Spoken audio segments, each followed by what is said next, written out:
Well, hello everybody, and welcome to yet another sizzling edition of the Inworld Review. At least it is sizzling here in London, in the UK. I don't know about the rest of the world. We might find out about that when our guests introduce themselves. Once again, we are broadcasting, as we do every week, live from Chilbo in Second Life, and we're brought to you in association with A-View TV. And where do we start? Yes, I've forgotten the date. Shall I start with the year so as I get it right today? Yes, it's 2014, and it's the month of June, and it is the 22nd of June, which means that yesterday was the summer solstice. Some will say it's the beginning of summer, but at least it was the longest day of daylight, wherever you are in the northern hemisphere, basically. If you're in the southern hemisphere, I think it's a bit different, but we won't go there, because we're up here, if you see what I mean. Right, well, the news this week, rather interesting. As you probably, if you're watching us live, you've just seen a sort of a 20-minute intro sequence we compiled for you featuring SL11B, which is the Second Life 11th birthday community conference, community birthday party, I think. It's the 11th year of Second Life anyway. The actual birthday of Second Life, it will be 11 on Monday, which is tomorrow, believe it. Yes, indeed, that is tomorrow. But the proceedings, as it were, have already opened. And as I mentioned in a little intro there, where you saw Tara's wonderful Secret Garden of the Mind, I hasten to add, in the background, I did actually announce that we're going to be trying to film various talks and panels throughout the next 8 days, starting with 2 later today, so it's going to be a busy night, night, whatever, and bring those to you. Most of them we're probably going to film offline and just put them up on the channels and as largest in places, you know, sort of an hour later or whatever. Basically because we've already heard, courtesy of Daniel Voyager, who's in our channel audience, that it's busy. He didn't say it in so many words, but I suspect that means it's laggy. Which is what happens in Second Life when it's busy, and especially when you have a very big event like this and the opening ceremonies. It's much easier to film and do stuff like that if you're doing it offline rather than stressing all your systems in a lag zone. Anyhow, that was the sort of headline news, except it's been usurped or usurped, however you phrase it, by what I suspect was just a little slip of the tongue by Ebbe Linden a couple of days ago. Much has to be said for Ebbe Linden's amazing ability to pop up here, there and everywhere and actually sort of get involved with the crowds and events. He just pops in, and he, on Friday I think it was, he went to the third-party developers meeting, and which was recorded, although sadly the recordings they do of that are totally unbroadcastable.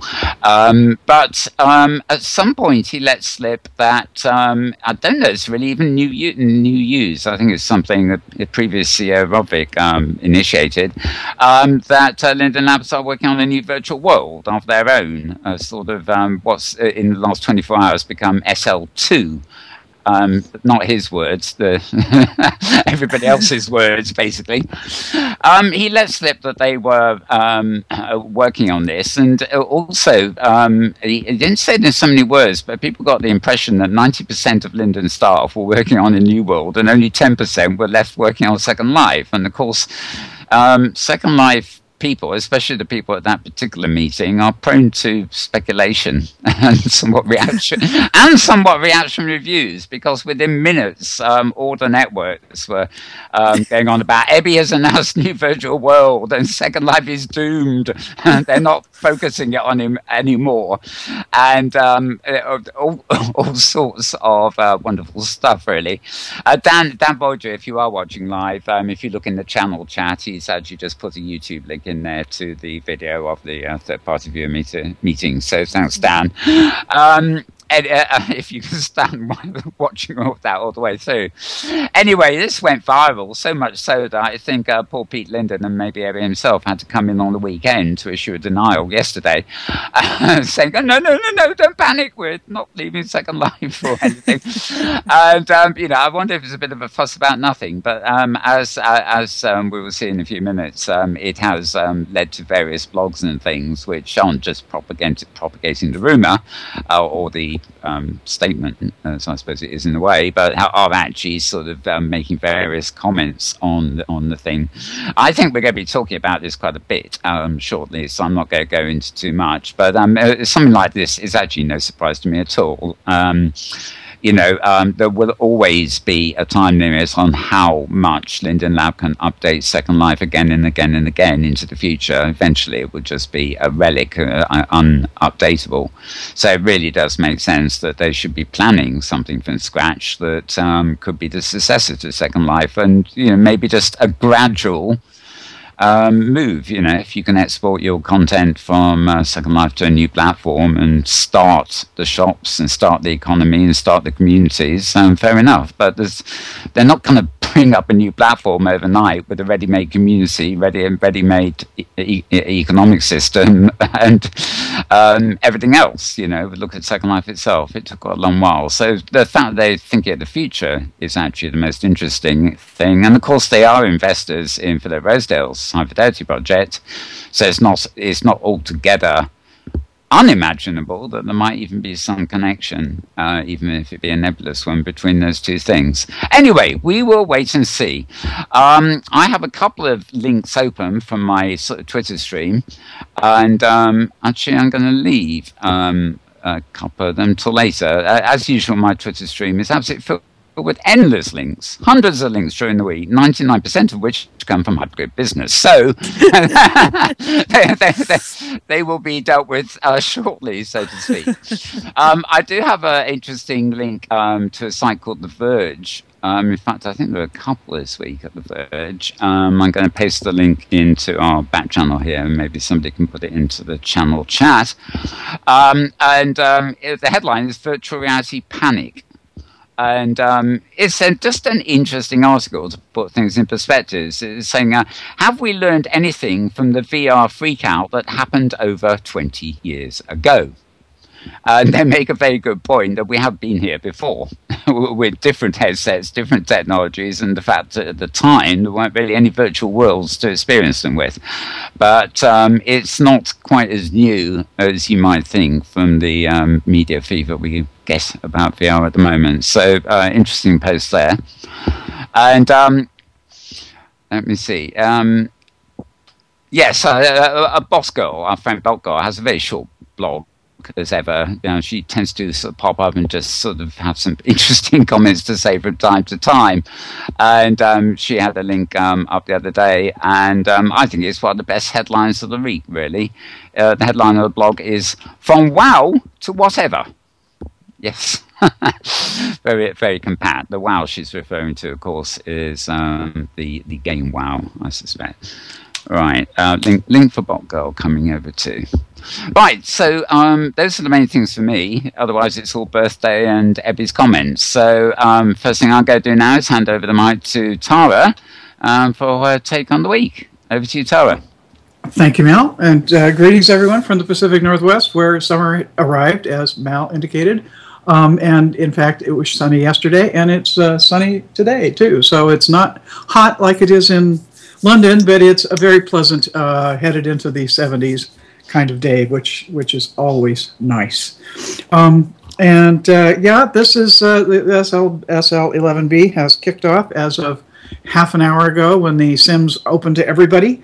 And the big week is this week when there are events going on. Stage is active, performers, talks, as Mal has briefly mentioned. I would suggest if you want to get a hold of the schedule, and that's a good thing to probably look it over and see who's performing and what the interesting talks are, I'd refer you to the SL Community Celebration website, which is slcommunitycelebration.com. Hey, It's pretty easy. I'll get it in chat here in a minute. Anyway, there's sort of a semi-tradition of bears, and the bears, actually the bears began as Linden bears and go way back. And in some previous years of the SL birthday, they've had Bear Island included. It's not this year, which is kind of too bad, but I'm sure that Bear Island will see another day. But among the freebies this year are several bears of different sizes. And that I figured, okay, well, the show and tell this week obviously has to be SL 11B. So I got the free bears and I rezzed those, which are over to the right. And then I said, well, let's see what else I've got in my inventory. And so I find that I have an SL6B bear, I have an SL7B bear. Last year there wasn't a bear, but there was a bear avatar, which is why there's the bear standing on the box. That's the box. That's the avatar box. It's the reservoir version there. Our set is looking suspiciously like Happy Hunting, actually, with all these objects hanging No around. wonder it felt so comfortable. Yes. And then I also thought, well, the other thing that happened, the birthday cake is one of the central themes too, with the cake stage being in the middle of everything, and that's been a tradition for as long as I can think of in the birthday celebrations.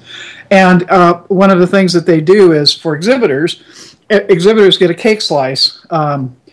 When they first open the sim to exhibitors, and the cake slice has various odds and ends and instructions and don't forget this and here are the rules, don't break them, and stuff like that. And so I have cake slices from 3 years which I've rezzed, one of which the blinking one is this year's being sort of futuristic. And the other two there's a couple others from prior years over there too. It's the first time I've ever heard a slice of cake called futuristic.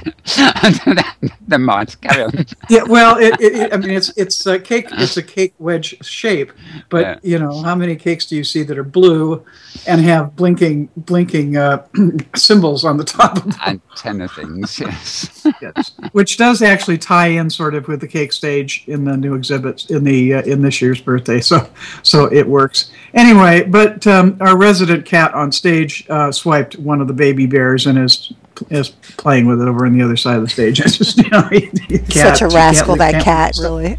They're rascals. They certainly are. Well, bear stuffing all over the place now. Oh yeah, better than guts, right? Yeah, there'll be bear bits all over the stage by the time it's over.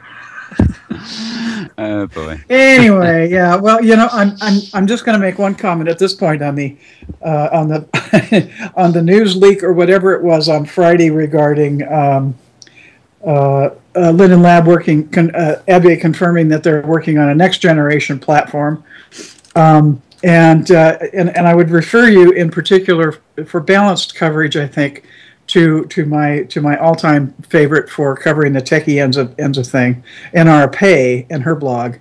She has the complete statement, the official statement that was released after the fact that Peter passed around, and she's also got a link to the audio, so you can hear what Ebby said if you want to, and that's modemworld.wordpress.com, and you'll find all the details there. This is one of these non-news news items, as far as I'm concerned. To think that Linden Lab would not be looking at, considering, or working on a next-generation virtual world, to me, it's a profit motive company, and software is a moving target. If you're not continuing to push your own envelope, you're dead in the water. You're gonna be an albatross. Or not an albatross, a dinosaur before long in this industry. So, or you may be an albatross too. I mean, all we have to do is look at dinosaur albatross. Yeah. Exactly. All we have to do is look at Microsoft. Thank you, Sarah. My sentiments exactly. Yes, for albatrosses. Yes. Anyway, there are a few other items from the Eat Your Vegetables segment that I think are worth noting in Second Life this week. Let's see, and this is some of this is also from the Friday meeting when the slip occurred or the news got out. Linden Lab gave advance notice to third-party viewer developers that the long-awaited Experience Tools project it will be entering beta phase in the very near future, possibly within the next month. Experience Tools, this is the kind of the guts of it. Experience Tools essentially is a new means of providing a set of blanket permissions for a variety of actions which can be taken on an avatar participating in an activity. The idea is, rather than you having to give, constantly giving permission for this or that, if you're going through like a game or something, you give it once and it covers the whole experience. So you start off, you give a single OK, and then you're off and running. So the various permissions involved within the Experience Tools include taking control of your avatar, animations, attaching stuff to your avatar, tracking your camera, controlling your camera, and teleporting you. What's particularly noteworthy and to be aware of is this does not include such things as debit. So in other words, if you give permission, it doesn't give you, it cannot drain your lindens. That is still maintained in the ordinary way. So the whole thing here, I think, is one of the things that came out several years ago when they started with some of the tracking abilities and some of that in order to really facilitate people being able to build immersive experiences that don't kind of pull you out of the immersion by saying you got to click on this, yes, it's okay to do that box popping up repeatedly. So that's, as I say, planned. They expect to get that in beta very soon, so watch for that if you're interested. Let's see. Oh, new project viewer. The group band viewer was released this week, and what that is another long-promised item that will enable group owners to not only throw somebody out of a group, but to ban them from rejoining. And so that is now in a release project viewer and expected to be into the main viewer before long. And let's see, there's one other. Oh, that was it. Yeah, the only other item I had was apropos the birthday, that there has been a bit of a flap, predictably, about the fact that the SL11B photo contest is being run by Linden Lab using Facebook. And obviously, the Facebook connection with Second Life has been, for participants, an uneasy alliance since day one because of the big difference between Second Life and anonymity and Facebook's very flat-footed statement of you have to use your RL identity in order to use Facebook. And so therefore the comeback around on this on the contest is, well, that means, A, you have to be willing to use Facebook, and B, ostensibly an RL self to post a picture and enter the contest. So I can certainly understand the concerns about this. Linden Lab's position is that the Facebook setup includes the necessary bits and pieces to cover their legal posteriors. The permissions and sign-offs and caveats and all that legal stuff. And that's not something that's easily set up otherwise. So that's the lab's excuse, as it were, for using that particular route. Those of us who have believable Second Life names and have managed to maintain a Facebook persona. What do you mean believable? Petlove Petshop's not a normal name. Is that what you're saying? Nobody has normal names. There've been some rounds of purges where there have been reports of multiple people all losing their Facebook Second Life avatar name accounts kind of in bunches, and various people biting the bullet and grumping and then kind of reestablishing themselves under their RL names. Anyway, so I don't know if you've ever even tried to get Petlove Petshop a Facebook account. I think actually she has one, but I got it a long time ago and I never use it. I'm not a Facebook person anyway. But yeah, I have one. Well, Yeah. Yeah. Okay. Well, the fact that you haven't used it is probably why you haven't used it much. Is why it hasn't risen to the radar. And I haven't heard a round of another round of that happening for a while. But anyway, there's that significant difference between them, and I we could go on forever about issues with Facebook. But anyway, so that's the lab position on that. It's a 10,000 linden contest, so. Those who are into taking photographs, it's Inworld pictures. It's could be a nice little nest egg into your linden balance. Yeah, I'll take it. Sure. Yeah. Anyway, that's it for me. I'll toss it back to Mel because I'm sure we've got Fleep here today. So, and not to mention Marie. So let's move it along. Back to you, Mel. Mel's lips are moving, but the lights aren't on her. What's that expression? yeah, I see. Oh, Mel, welcome back. Yes. Welcome back. Guess what? I hit the mute button because I was sucking on something for myself. Right, so I forgot to unmute. Okay, unmuted again. Thanks, Tara. I would actually comment on the Facebook thing. To me, I'm with other people that agrees it was a bit daft because SL11B is very much for people who are already residents. There's no harm in us sending up videos showing off how great it is, but I mean, it's really for people already in Second Life, and a prize of lindens. And indeed, the contest itself is pitched at people already in Second Life. So why, I can understand why they like having Facebook there for outreach, but why for this particular thing they use Facebook is a mystery, I think, to me. Well, yeah, as I say, it's a combination. It's having the built-in capacity to cover the legal stuff.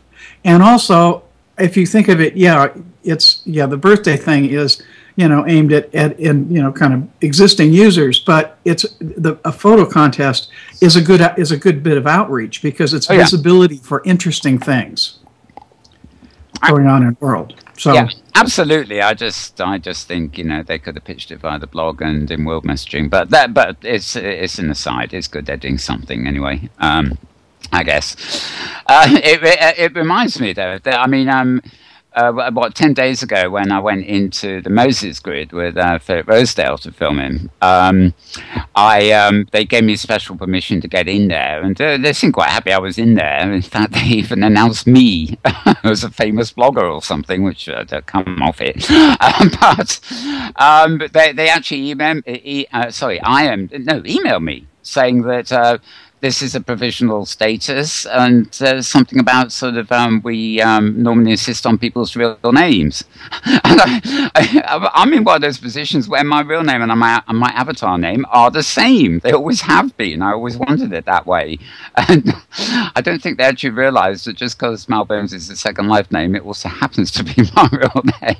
So I was quite amused by that. I might get kicked out because Malbones isn't really enough. So your heart out, Facebook. Right. On the birthday thing that Tara's been mentioning too, I've got one more quick link. I'm going to... I've already done it. I haven't sent it yet, though. Over into the chat. Blogger called Mona Bernhardt, who I come across now and again. She's not a prolific blogger, but she has a blog called Living Virtually. And her blog is simply more information and some thoughts on Linda Knapp's new work-in-progress virtual world. And she again refers to Karen Laval and Inara Pay for the detail, but then proceeds to come up with a few thoughts of her own, which is rather interesting too. So, before I switch over to Maria, I'm going to actually announce who our guests are, because you're going to be hearing them putting in on voice as always anyway, and it's probably a good thing I just announce everybody to start off. We're joined as always, of course, by Petlove Petshop, who's filming us, so welcome, Pet. Hi, thank you. And as Tara let on, we're also joined by, her real name's Chris Collins, but we know her better as Fleep Tuque. She's the co-founder of Chilbo here, where we broadcast from. She's the CEO of Fleep Grid, and she's one half of the organisation of, I think it's one half of Avacon, along with Joyce Betancourt. So welcome, Fleep. Great to be here, Mel. Thanks. Great. And we'll be hearing a bit more about the up-and-coming conference there and everything else shortly. But first of all, I'm going to hand the mic over to Maria for all the latest hypergrid news and roundup from hypergrid business and everything else. And we all tend to start butting in. So now we're in open sim territory. I think we can open up a bit. So welcome, Maria, and over to you. Thank you, Mel, for having me. Before we get too much into OpenSim territory, I wanted to give a quick update about Ebby Linden's whole thing on Friday. So you mentioned that there was a discussion in the third-party viewers meeting. The big thing that came out of that was that the new platform, including its viewers, is not going to be open source. So right now, Second Life has open source viewers, and this allows for a great deal of creativity for third-party viewers, but it also means that people have different experiences with Second Life depending on what viewer they use. Now, sometimes this can be extremely beneficial, especially for handicapped people or people who have trouble using a particular viewer because of whatever constraints that they're operating under. That was a very worrisome issue. Now, just because something's closed source doesn't mean you can't have third-party viewers. And in fact, we had third-party viewers for Second Life before Second Life open sourced it. People reversed engineered the messages between the viewer and the servers. So that's something that could happen again, but that's a lot of work to do. It's very cumbersome, and it's definitely going to be a hindrance for the new world. So he mentioned that a lot of developers are working on the new platform. Everyone panicked. Started talking about Second Life going out of business. I sent an email to Linden Lab to ask them about it, and I got a response almost immediately. So they were definitely really proactive in responding to this, and they sent me a statement saying basically don't panic, Second Life isn't going to go under. They did not address the issue of how many developers are working on the new platform. The best thing that, the closest thing that came out was that the new platform is some of the improvements that go into the new platform are going to make their way into Second Life as well. So not all that work is going to be lost to the main Second Life platform. So we'll see, considering they did confirm it's not backwards compatible. So we will not be able to move your content over. Marie, as I read that, it wasn't that was not a flat-footed won't be backwards compatible, but rather that they were not going to hogtie themselves by backward compatibility. Yes. So I think there's a distinct difference there. I think my takeaway was, okay, the chances are that at least mesh may be movable to the new environment. Okay, yeah, but I think it's much too early to say. But I think to say flat-footedly no backward compatibility is overstating the statement. But but it looks like you won't be able to just upgrade to the new platform and have everything just carry over. You will have to export stuff and re-import stuff. So it will not be a very smooth. It probably won't be a very smooth transition. And he did say, however, which is the other big thing that happened, is that this turned into a huge discussion in SL Universe, which is an online forum on which people talk about Second Life a lot. And Friday night, Ebbe Linden showed up unexpected on the forum and started answering questions. It was like one of those Reddit Ask Me Anything things where he was just answering everybody, including Carl's questions about the TOS. Ebbe Linden said that they are working on a new TOS. And I cut and pasted all of the quotes. This was like about 20 pages of discussion or so. And there were a bunch of quotes in there from Ebbe Linden. And I tracked down all of them. And I posted them into a summary. And here is... I will share the link to the summary. Here it is. I found it in the comments. So that was very interesting. That he said that they are working on having the TOS changed to make it clearer that they're not trying to do an intellectual property rights grab. He also said that they're planning to make it easy for people to bring their identity and social connections along. Quote, would obviously make a lot of sense to do.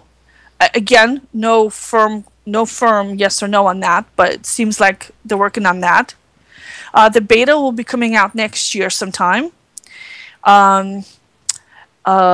He said that creators and creativity is central. They probably will continue to have ratings or something like that. But he didn't go into any specifics. He said it's too early to really tell that more data will be coming out in a few months. He also said that they're looking at cross-platform communications. And from the context, it seemed that this was cross-platform between SL1 and SL2. So this goes back to maintaining your friendships and your networks. And people asked him about using too many buzzwords and not saying anything, and he said, okie dokie. Yes. He said that voxels are on a list of things that they'd like to do, but it's too early to say if, when, and how.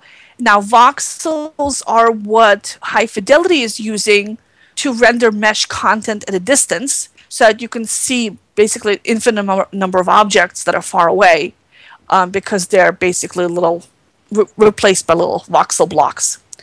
And the graphics engine is a secret for now. So I just posted the link to that summary, or you can go through the SL Universe discussion. So that was very interesting, and it kept me up late Friday night keeping up with all this stuff. So that's a lot of food for thought in there about what's going to happen to Second Life, how that will affect OpenSim, how that will affect third-party viewer developers, how, you know, and we can go into that later if we want. But to go back to the rest of OpenSim, so let's see what we had. It was OpenSim's official upgrade came out. This is 0.8.0. The preview releases have been out for a couple of months, where people have been trying around, testing them. They had three rounds of preview releases for testing and development, and the official one is out, and it supports variable sized regions. And so this is where, I mentioned this before, this is where you can get more land for the same price. And several vendors are already offering this support. It's one of the differentiators between OpenSim and Second Life, is that land is so cheap and plentiful, and now it's become an order of magnitude cheaper and more plentiful again. And the Diva distro, which is a kind of prepackaged, easy-to-use version of OpenSim, also came out with an update, so that people who use it to run their own little mini grids have that as well. Kitely Market announced that they plan to deliver products to High Fidelity, which is very interesting, because last week we talked about the High Fidelity Marketplace as one of their revenue drivers. Since they're giving away the server software for free and the viewer software for free, everything being open source, they're going to make money from their currency, their marketplace, and their location registrations. So if Kitely Market is going to deliver products to High Fidelity, that kind of undercuts their revenue model a little bit. And if Kitely Market can do it, then obviously everyone else can too. They've already, the Kitely folks are already contributing code to High Fidelity. Since High Fidelity is an open source project, people can do that. And earlier this month, they've already made 2 code commits to High Fidelity. They're saying that they're not going to be delivering to Second Life anytime soon. It will be too much work, and they're worried that Second Life will cut off Kitely Market's access if it gets too successful as a competitor to the Second Life marketplace, which is too bad because I would like to be able to buy the same stuff for all my avatars on all my grids so that I have the same look everywhere I go. So I would have liked to see that. Finally, the last thing there is that AviWorld's reopened for the 5th time. This time, I know it's yo world. and they changed their business model every time. So this time, the hypergrid is turned off. They are running on their own private servers. They're not using Dreamland or ZetaMax like they did before. And they are a private community, so you have to have a referral from somebody or you have to apply for membership. You can't just create a new account and log in.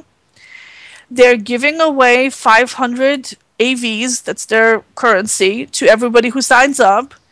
And they're going to be giving away like 3 AVs every 3 minutes or something in a random drawing. So basically they're paying people to be online, to get online and stay online. They will have it will be redeemable, be 500 AVs to $1, and you have to have at least 5,000 in order to redeem them. So $10 is the minimum cutoff. And they're charging for uploads and they're charging for group creation, which is unusual. Most OpenSim grids do not charge you to upload content, do not charge you to create groups. So that should be interesting, and they've announced their land prices as well. So the grid website's back up, the Facebook page is back up, the Twitter account is back up, and everything's back up, and the founder of the grid is talking to me again. He's answering my emails. So you just kind of wonder, these, announcing prices, land, and everything else. How long's it going to be there for? 2 days? I know. I was just going to say, is anybody taking bets on how long they stay up this time? I'm sure they are, but he had a great picture to go with the new thing, though. So I love that picture with his avatar standing there in the rain on this new grid. So very, very dramatic pose, very science fiction-y there. It looks like a space battle that's going on behind him. So it is. It is definitely attention grabbing. Most grids, when they suspend for a while, they just suspend. They will put up an announcement on the website saying we're down for maintenance, or we're down because we're moving servers. We'll be up again in so many days. They continue to post updates on Twitter, on Facebook, on their grid website, to let everybody know what's going on. They transition everybody over to the new platform, and then there's no storing in it because it's normal. This is how it happens. Exactly. We should be thanking him. Sorry. With AviWorld shutting down, getting rid of everybody's balances, taking down the website, taking down the Facebook pages, the Twitter pages, no warning, no updates of what's going on. It's a different and unusual way of starting and restarting and moving and all this other stuff. And not good. So obviously very bad, yeah. Taking people's stuff is bad. It's not good, but it seems to be working for him. Because I can't help writing about it every time it happens, because it's funny. So as long as you don't have thousands of dollars worth of stuff that disappears each time he does it, I suppose. I tell everybody, if you are going to be on a closed commercial grid, do not invest more money in a virtual currency than you can afford to lose. Do not invest more time and money into assets and building than you can afford to lose. If you're going to build any kind of significant project, build in a platform you control where you can make a backup. Either a Diva distro that you run on your own computer, or a New World Studio, or similar stick, or a rented region that you rent from a hosting company that allows you to make backups, like Dreamland or ZetaMax, or Oliveira or Swando. Lots of hosting companies will let you make full backups of your full region. Kitely does too. and then you upload it to the closed grid, so that way you still have the original on your own disk drive. So I want to remind people of that again before they go into Everworlds in a big way. Make your backups. At this point, there's really no reason, even for Second Life content creators, even when I was still doing both platforms, I build locally on Fleep because I want to have the reliability of my own backups, and there's really no reason for somebody to lose content at this point. It's too easy to run a grid to not do it. Exactly. So the other thing that's been happening is that I've noticed more uses of virtual reality for marketing. The Arch Virtual put out a virtual reality tour of the new Sacramento Kings Stadium. There's a company using virtual reality platforms for retail, where they would plan out a store ahead of time, and they can have focus groups go through it and see how it works. BBC is looking at virtual reality for some projects, so that's very interesting that's happening. And the number of Oculus Rift headsets sold has passed the 100,000 mark. Oh yes. So that's also very interesting. 2 of those orders are mine, and I'm waiting. Now you're in Ohio, right? Yes. Darn it. Okay, so that's the quick summary of what's happening this week in OpenSim. Great. Okay. Well, let's extend our reach a little bit here. Got another. Let me paste yet another link in. Actually, I hope to copy it before I hit paste, wouldn't it? Right, there we are.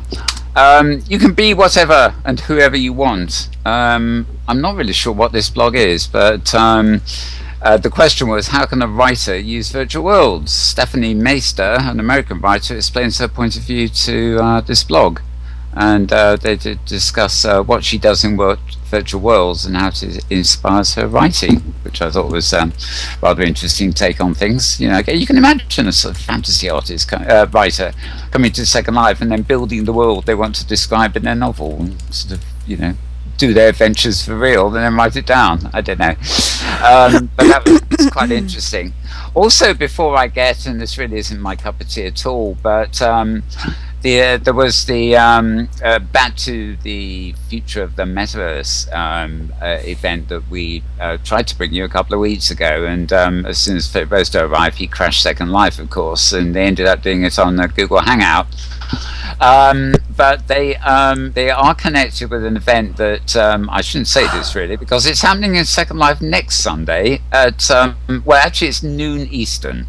Right, so it's actually 3 hours before our show, and basically there's an author. His name is Robert Gerasi, and he's going to be in World presenting and discussing a new book he's written that's published by the Oxford University Press called "Virtually Sacred: Myth and Meaning in World of Warcraft and Second Life." I did actually tweet the link to that book. Released fairly recently, but he's actually going to be going into Second Life to actually discuss it. I don't have the location for that yet, but I'm sure if you sort of look on the feeds and things, you'll probably find that as it actually comes up. So I thought I'd mention that one too. Quite like the old theological discussion in the abstract sense, especially where virtual worlds are concerned. Right. Okay. Well, let's move on. Before we go to particular subjects that come up and get our sort of further views on those, let's move on to you, Fleep.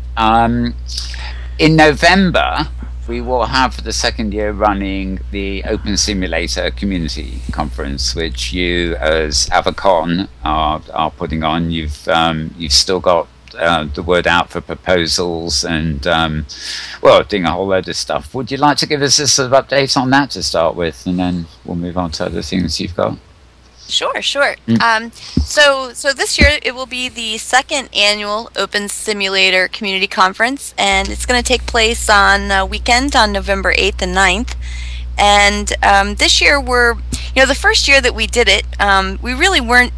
Honestly, I wasn't even sure if the Open Simulator community itself was sort of cohesive enough to have a conference, because unlike with Second Life, where you're all on the same grid and you've got common search and those kinds of things, everybody's very distributed in OpenSim. So last year was really an experiment in will people show up? But they did. And B, will the grid stay up? And it did. And yeah, last year was honestly, it was wildly successful beyond what we anticipated. We were hoping to get 200 people, and almost 400 people showed up. And there was a lot more interest, actually, interestingly, not just from the OpenSim community, but also from Second Life users. And so that was, we were really happy with how things turned out last year. And we took a lot of, feedback and talked with folks. And this year, we're doing a couple of things differently. And our big goal is to reach out beyond the existing OpenSim and even Second Life communities. All this discussion about Oculus Rift and Sixth Sense and Prio VR. VR is back in the hype cycle, or if the wave hasn't crested yet. In my opinion, it's sort of when Oculus Rift is available in Best Buy, that's going to be when things get crazy, and we're not quite there yet. But for those of us in the industry, I think we feel the wave starting to build again. And I think part of the goal here is to let some of these VR developers know that, at this point in time, Open Simulator is the only open source metaverse platform that I'm aware of that has real traction and a real established user base and a real established developer community. And I can't announce anything officially today. I wish I could, but we're not quite there yet. But I think we might even have some participation from Oculus Rift for the conference, which will be really exciting. And were you going to say something, Maria? I was going to say woohoo! Yes, woohoo! And in terms of the program, somebody asked me just the other day, why a Second Life user was saying, why would I come to the OpenSim conference? Why should I care? And I still maintain that I was in both platforms heavily for several years, and though I've primarily left Second Life at this point, just because my job and other obligations have taken me on to Unity and other platforms, I still feel like Open Simulator has a lot to teach Second Life residents. You just don't really understand some of the technical back-end stuff as well as you do when you run your own grid. And as I was saying before, in comment to Maria's piece about the about backups, it's insane to build and not have your own backups. And so I feel like for Second Life users, there are a couple of good reasons why you should look at the OpenSim platform and maybe the conference as a good sort of doorway to help you get started. And content creators, really, having your own backups is it's really critical. And I also think that in a larger sense, whatever happens with Linden Lab's new platform, and I'm excited to hear that they're developing something new. I feel I'm in the camp that feels like more platforms is good for everybody. Sort of that rising tide lifts all boats. Yeah. And I've got to think that they'd be crazy to keep it closed. The metaverse is going to happen, the connectedness of worlds and the ability to move between worlds. It's going to happen come hell or high water. There's too many of us that want it. And I think OpenSim has done so much work on protocols, hypergrid, and other things that even if Linden Lab's new product isn't, let's say, compatible with OpenSim, I still think they're probably going to be looking at lessons learned from OpenSim.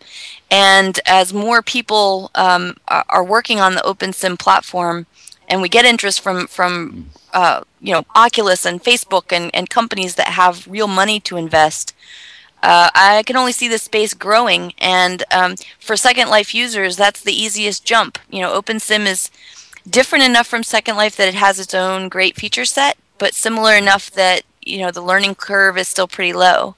Well, there is the thing that OpenSim as well. I mean, I agree with everything you said, but also OpenSim has that slightly more pioneering feeling that it's actually more like Second Life in its early days. In that Second Life is as vibrant as ever, but there's less of the cutting edge in here now, and more of just lots of people doing lots of things. The boom, of this sort of early interest has sort of been lost, I think, from Second Life, where that still exists in OpenSim. So in terms of people developing stuff, it's much more exciting. Absolutely. To be thinking of. Yeah, when I wrote that post, I guess it was maybe like a year and a half ago now. My big post, why Second Life people need to, like, if they want the metaverse to happen in our lifetime, why they need to look at OpenSim. That's what I said, and it's really true that, if you were here in 2006 and 2007, and you remember that really exciting time when it really was your imagination, your world, and when you really were likely to run into scientists experimenting and people doing really cutting edge stuff. And not to say anything, I don't want to bash Second Life, but I don't run into people in Second Life like that as much anymore. Whereas in OpenSim, you still find them every day. I think that's where a lot of the innovators have moved. And so, the OpenSim conference, we have fewer tracks this year.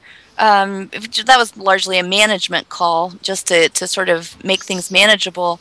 But we'll have a content and community track for people who are interested in learning about the differences in developing content in OpenSim.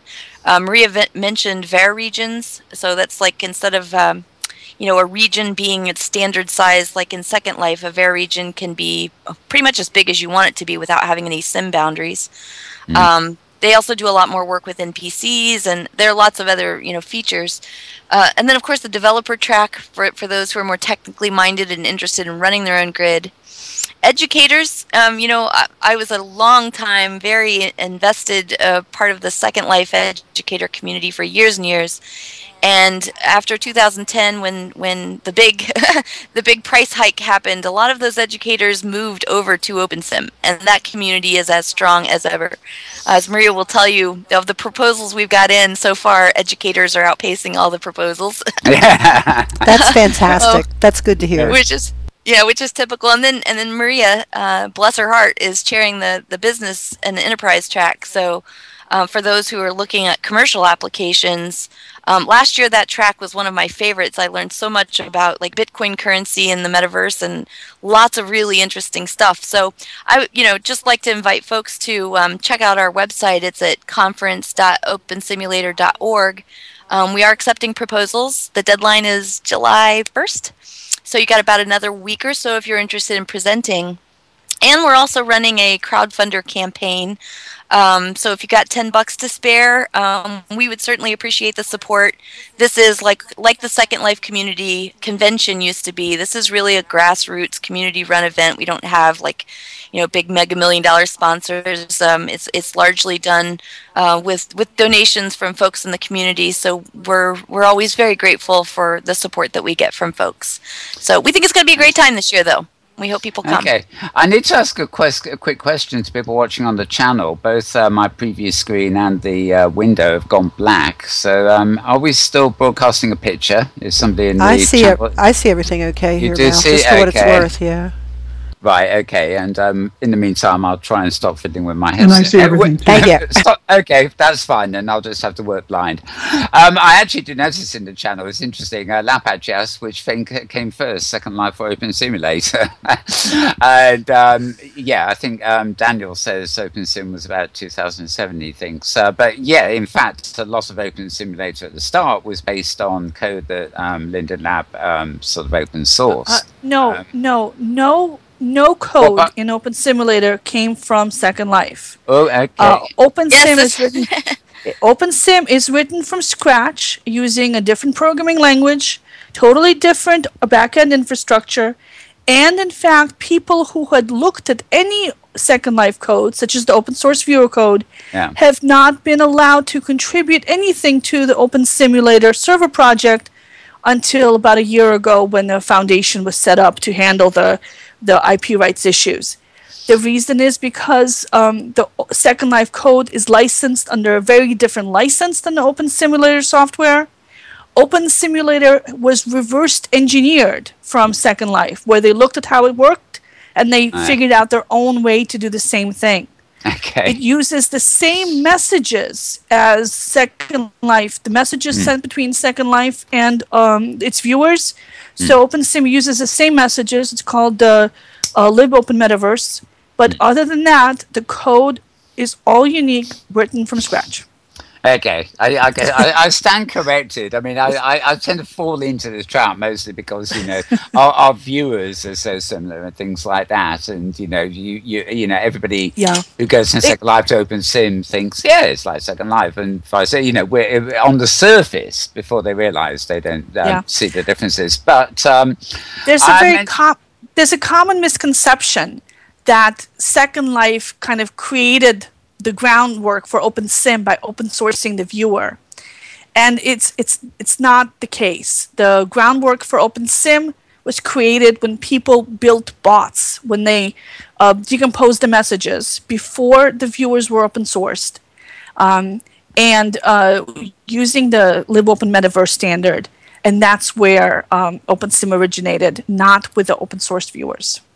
Yeah, and just to say, I mean, this is sort of like the platform war stuff, but there's like this misperception that OpenSim is a bunch of copy-botting thieves or something, and it's so unfortunate. I mean, I work at a university and we take IP and attribution very seriously. I wouldn't be involved with something that was, essentially just a copy-botting, thieving platform. I wouldn't be involved with it. That really isn't what it is at all. And it's one of these things that you hope that misperception dies, because there's so much crossover. Most of the people involved in Open Simulator are also involved in Second Life or came from Second Life, and it really doesn't have to be this split, because the metaverse, it should be one big connected place, and that kind of animosity.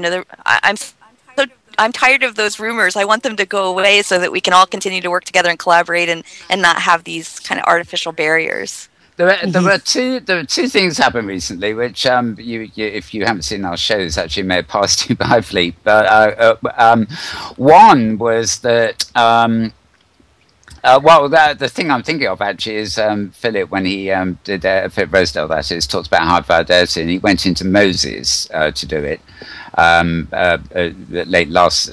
10 days ago, and Moses is not on the hypergrid. In fact, it's not even a public grid per se. No. You have to be invited in. But it was very interesting because he name dropped and referenced quite a lot the hypergrid. Not OpenSim so much as the hypergrid itself. Clearly, he sees. I've heard his comments on the hypergrid in the past before high fidelity, but he obviously clearly sees in high fidelity something akin to the hypergrid idea. Yes, and in fact, at an even oh Lord, I forgot. No, well, basically, that was it. So it's really sort of paying homage to the Open Simulator and that area of activity. In fact, more so than he was paying homage to Second Life. So I thought that was intriguing. I think that ability. I mean, this is where OpenSim has it over Second Life in spades, as they say. The ability to truly transport yourself, your avatar, your identity, your content, your inventory, from grid to grid, from world to world. That's the metaverse ideal that we're all looking for. And while the hypergrid, it's gotten so much better. I don't have nearly as much trouble as I used to. They've really done so much work to hammer out, not just around identity, but also content permissions, that viewers, like, that Kitely has an export checkbox. So in every object, you right-click and edit, and it has a copy, mod, transfer, export. Those are the kinds of things that it's like, finally, we've been waiting for this for 10 years. Suddenly it's there. Yes. I ran the hypergrid numbers earlier today when I was doing the story about the Kitely market deliveries. And there's about 47,000 total regions on the public OpenSim grids right now. 42 of them are on the hypergrid. So 90% of OpenSim's regions are hypergrid enabled. You can travel to them. I also ran the same numbers for active users, and we have around 20,000 total active users on the public OpenSim grids. 8,000 of them are on the hypergrid. So that is a very large group of users. That's the single biggest group of users. Inworlds, which is the biggest commercial grid, accounts for about 37% of OpenSim users, and the hypergrid accounts for 42% of OpenSim users, and the rest are the other 20% are on the other closed commercial grids. Actually, just out of curiosity, and I'll understand if you don't have the answer to this or the figures available, but is there a metric of any sort for people, not so much resident users on the hypergrid, but users who actively use the hypergrid for traveling? There's some proxy measures. There's the Hypergates, which hasn't put out its stats for the last couple of months. There's the Hyperica, how many people go through there. But there's really no way to know, because you can travel the hypergrid just by typing in the hypergrid address, and then you go. So there's no official way to gather the numbers. I will be doing reader surveys to see what percentage of my readers have traveled the hypergrid. But those numbers are going to be skewed because my readers know about the hypergrid because hypergrid is right in the title of my publication. Yeah, well, yes. So it's kind of hard to avoid. Now, speaking of my readers, I wanted to make a correction. Last week, I talked about my statistics and how the numbers went down. That Metropolis lost 700 active users, and Zandromos lost a couple of hundred active users, and I speculated on some reasons why. And I mentioned that Zandromos was hosted by ZetaMex. That is not correct. ZetaMex does not host Zandromos grid. ZetaMex provides technical consulting services to them. And I keep making that mistake over and over again. So the reason why the numbers went down had nothing to do with the Everyworld's denial of service attack at all. And I found out why the numbers went down. Both on Metropolis and on Zandromos, they had an issue with upgrading to OpenSim, the latest version of OpenSim. Some of their region owners updated to the preview release, and this caused some statistical issues in the database. And so they were resetting the database, and when they reset it, they lost the active user numbers. So and the same thing happened both on Metropolis and on Zandromos. And as soon as the bug is fixed and they get everything regulated, their numbers are going to be back up to normal. Right. So I just wanted to make a note of that. So once those two grids are that error is taken into account on those two grids, we did not have a drop in users last month on OpenSim. Ah, wonderful. And I presume too quickly, Mel, you're anecdotally just to say that for the OpenSim conference last year, and again, that's a self-selected group of folks, but I believe 46% of people, we gave them the option to request whether they wanted a local account on the conference grid or if they wanted to hypergrid in from their own grid. 46% of those folks hypergridded in, and they came from, I think, something like 47 different grids altogether. Right. And just for FleepGrid, I'll tell you, I don't have any local visitors. There are no local visitors on FleepGrid. They're all hypergrid visitors. It's just so easy. I mean, it's like, well, we're saying, I mean, who wants 1,000 different avatars? You know, it's sort of exactly. You've got your home grid, and you know. But I was actually curious because I know that in OpenSim there are people who join up on a grid and it is hypergrid enabled, but for one reason or another, they normally stick to their home grid because maybe that's where they're working all the while, or whatever. So I was just curious, really. And I also want to add that Kitely, they just sent me a note that they actually deliver to a lot more grids than in my list. Elon Tochner said, in fact, a significant percentage of our sales were done to avatars on hypergrid-enabled private grids.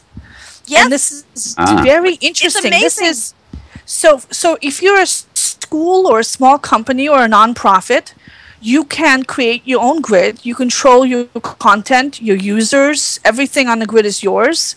You can enable hypergrid delivery from Kitely, and you can buy content for your grid, legal content, permitted content to have on your grid for your users to use.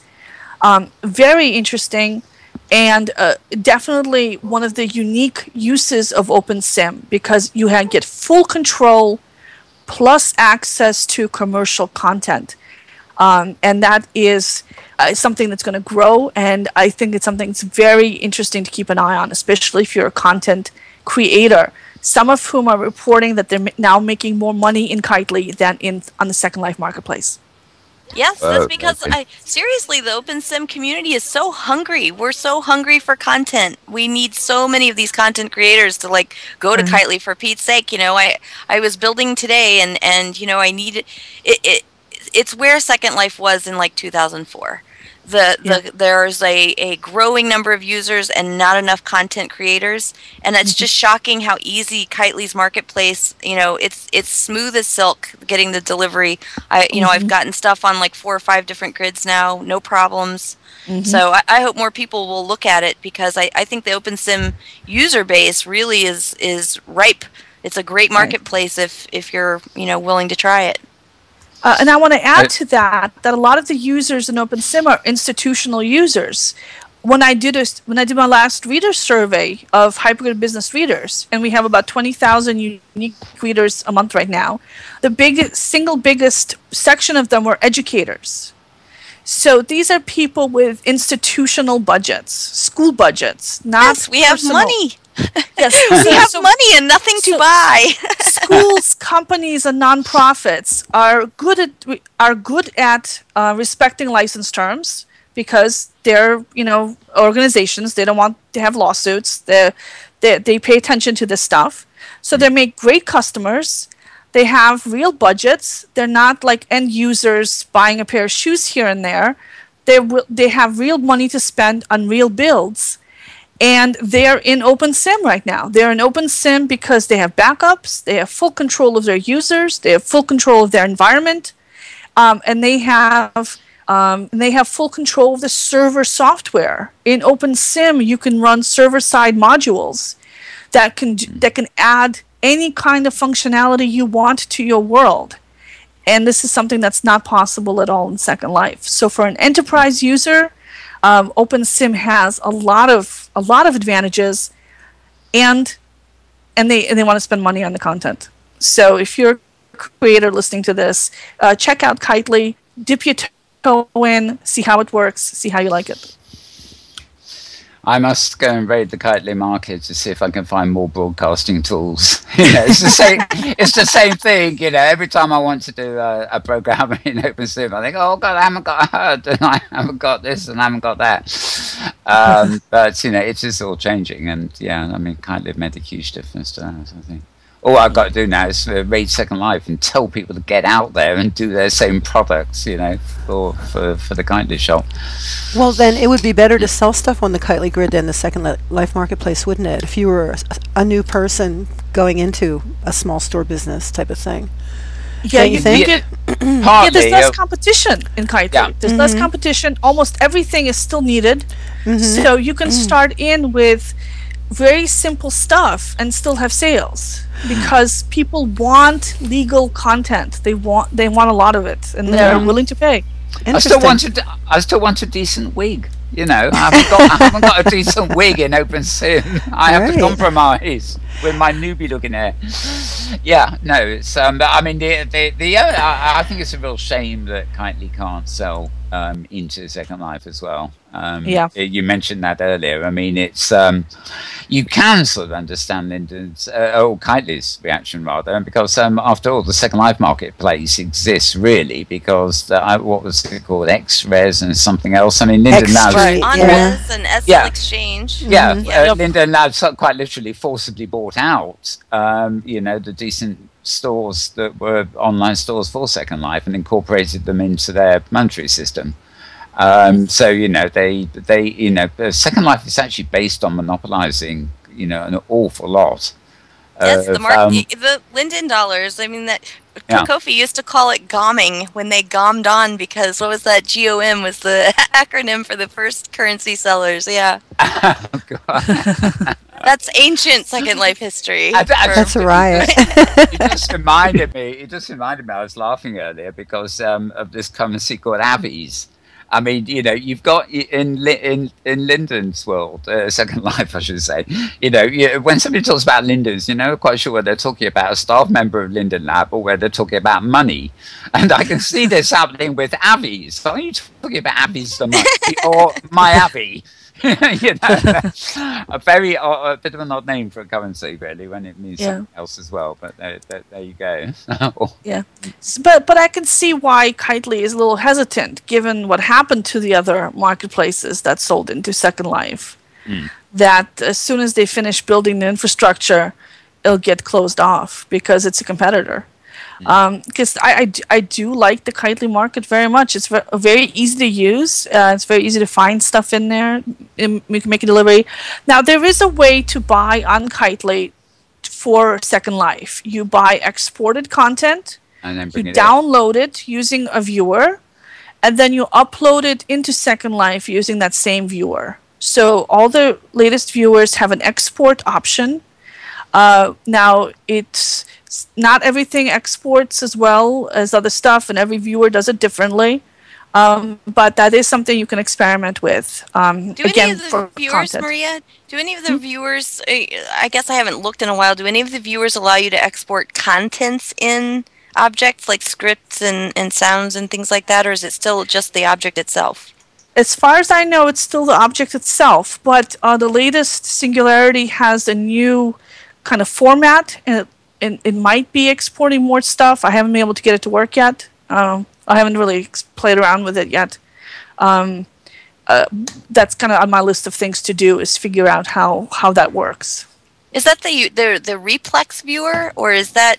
Because I don't know if you guys are even following the Replex viewer. I'll put that link in the chat. Is sort of a takeoff of Singularity that I think is doing some new experimental features. I'm assuming it's also compatible with Second Life, but I haven't had a chance to try it yet. I actually, that was interesting. I had that in my news feeds, and again, I was going to mention it, but I don't know enough about it. But I did notice that when they pitched it, they did sort of imply that this is a viewer for OpenSim rather than saying it's a Second Life and OpenSim viewer.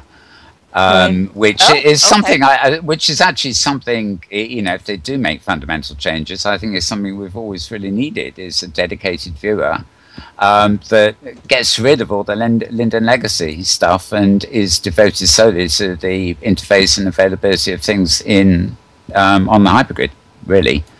We don't want things that copy slurls, for one thing.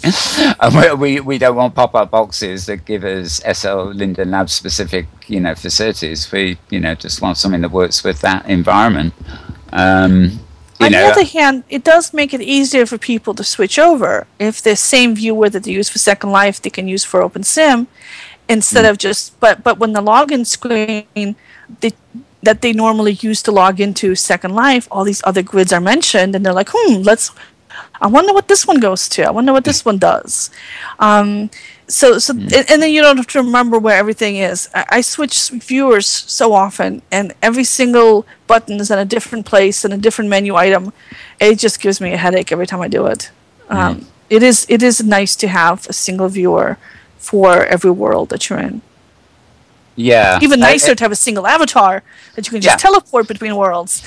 And even nicer to have even nicer to have an inventory that's the same everywhere. But one thing I really would like to see, actually, I mentioned it before about, when you go to a Second Life destination on the web and you haven't got the client, you go to a slurl, and if it doesn't have Second Life installed, it makes you install Second Life, and eventually you get to where you want to be going after going through all the download and everything.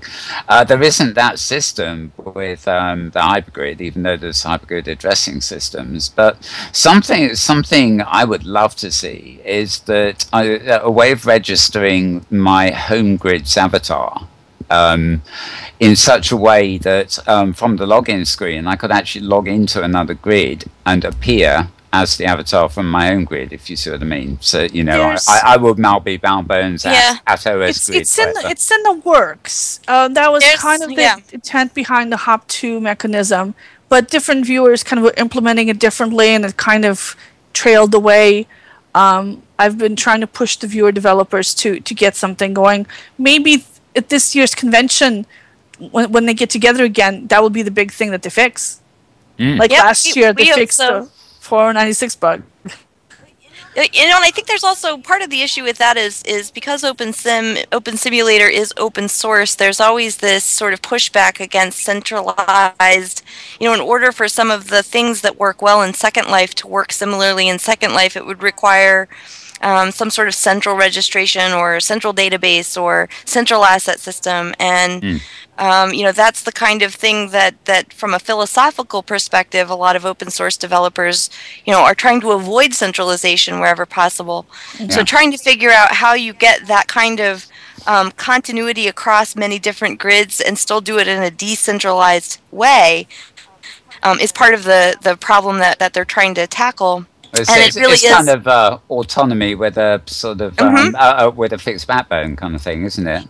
Yeah, and those kinds of questions, I think when, you know, OpenSim Conference is actually a really great place for that. You know, I'm sure Maria has mentioned it was the first time that all the viewer developers, all the different viewers, and all the different Open Simulator developers got together and actually had a conversation together. So we're hoping that that's part of what, you know, the conference serves a purpose to bring together all of us who are interested in these worlds so that we can start having conversations and solving the 4096 bug last year. Just that revolutionized the hypergrid, and it was almost like a fluke. Like the viewer developers didn't know that bug existed. So there's a wee bit of code in the way there. If I change it, I wonder what it will do. Yes.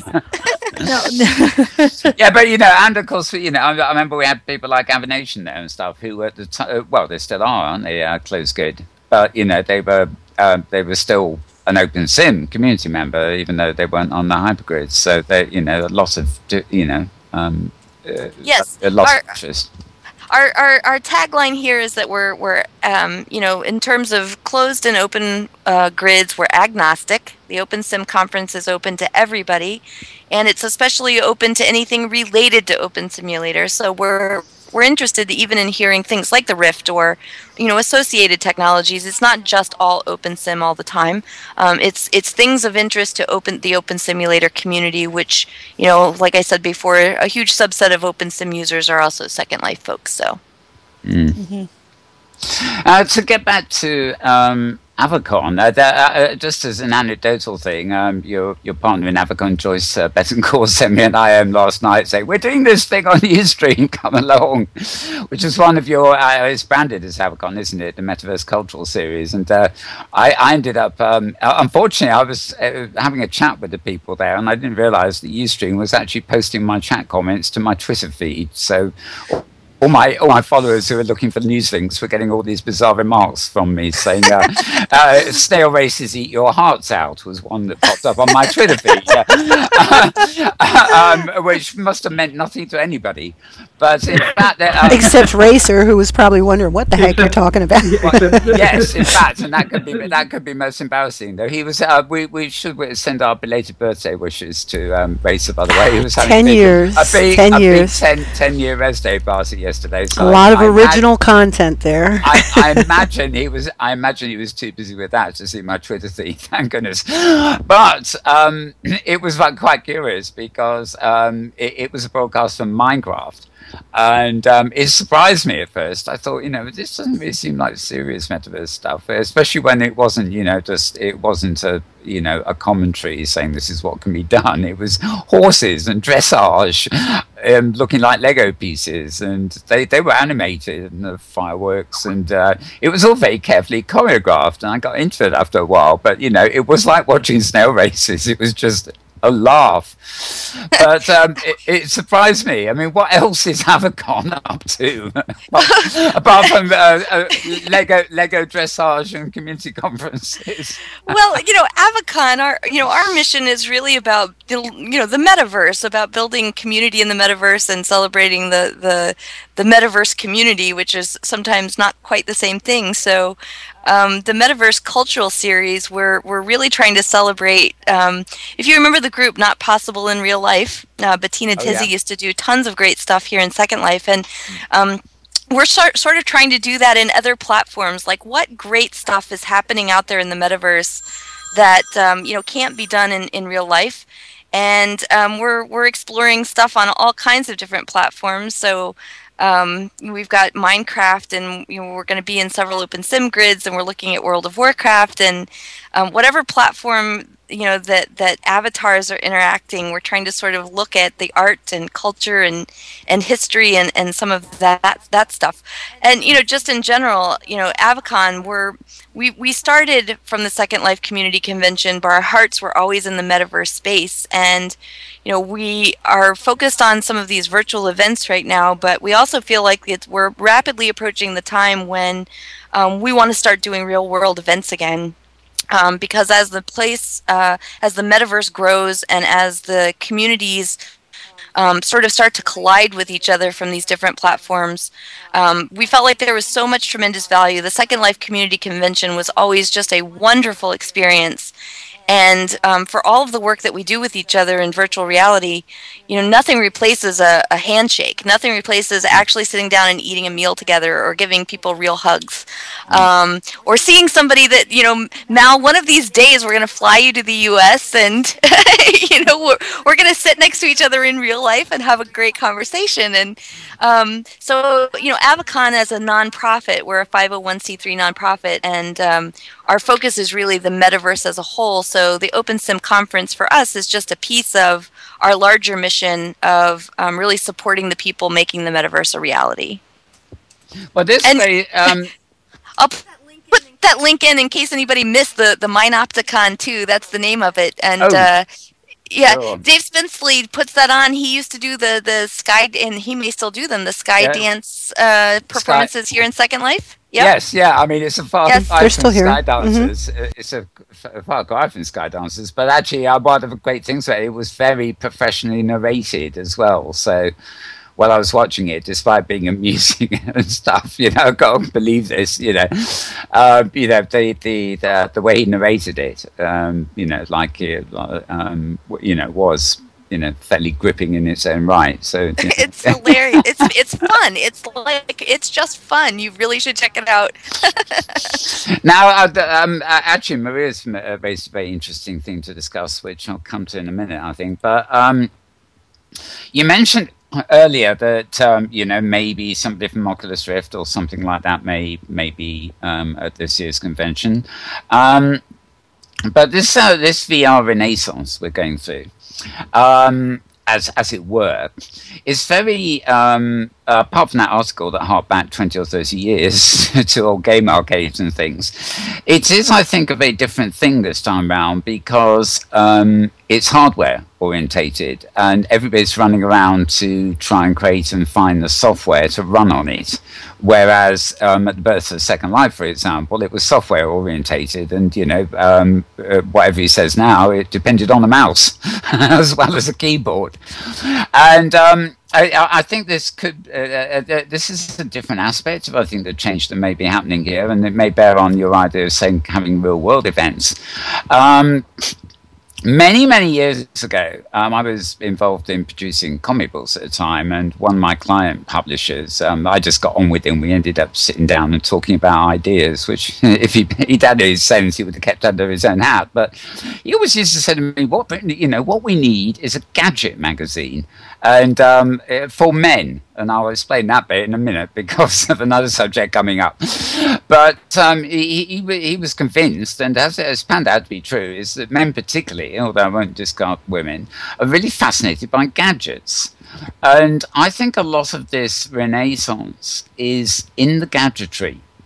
There is the gadget person wants the Oculus Rift, especially if they're a gamer, and they like the Leap motion devices, and they go to the electronic shops and look for gadgets, And, I think we're just lucky at the moment that there's a focus on gadgets that are enabling VR, be it virtual worlds or, of course, as one might expect, games are getting the real focus here. But it is a different kind of approach. Although we're talking VR an awful lot at the moment, we are actually talking about the technical, the gadgetry that will enable it, rather than the content and what it is. Yeah. You know, I think though that you have. I mean, from my perspective, what's happening with the Oculus and the ProVR and all these, as you say, gadgets related to VR, it's not like it's coming out of nowhere to me, because obviously the Rift, they've said specifically that it was the revolution in miniaturization of electronics for mobile devices that really has enabled the Rift, and I think that it's really the intersection of what's happening also in like the maker space, 3D printing, and the Arduino and the Raspberry Pi and all of these very cheap sensors. So lots of things that have been in university research laboratories for 20 years now. What's different is that manufacturing, especially in Asia, has brought down the prices for these sensors and for these electronics to such a low price that now the consumer level virtual reality gadget is feasible in a way that it really hasn't ever been before. And I think that, you're right, that this particular hype wave that's cycling up at the moment is very hardware focused. But, if they don't have, and I know the Rift people know this, and I know that Facebook knows it, but none of these developers who are making the gadgets are going to be successful if the experience that people have when they put the stuff on doesn't feel good. Well, exactly. And so, the world's, I feel like we're in a really great spot, actually, because those of us who have been working in virtual worlds for 10, 15 years now, we've learned so much about what makes a virtual experience work and what doesn't, that now we're just, finally there's going to be some more natural ways to interact with the environment, or at least that's my hope. Although I still think, I'm demoing Rift in tech expos on campus, and I'll just tell you, it's not even just women; it's also the guys. They don't want to mess up their hair. They don't want to put this. They don't want to strap this thing on their head. And I feel like it's still, we have to get to the point where this stuff is wearable and comfortable, and it's not even, personally, I think that we're not going to have true mainstream adoption until it's already in everything that you buy at Target. Like your clothes naturally have sensors in them, and your shoes and your watch and your ring and your earrings, they're already built-in sensors. You don't have to go put on some special stuff just to, log in and interact with the virtual. So I think we still have some ways to go. It's not for everybody. Number one, putting something over your face is kind of scary. I had to do it in a college class that simulated blindness or distorted vision. And it was really disorienting and scary and unpleasant. And some people won't even go there. Plus, some people aren't interested in the things that we love at all. They're not into the computers, the metaverse, the this, the that. So you're not ever going to capture the whole population, but for those of us who do love it and who will take it further, these are great times, right?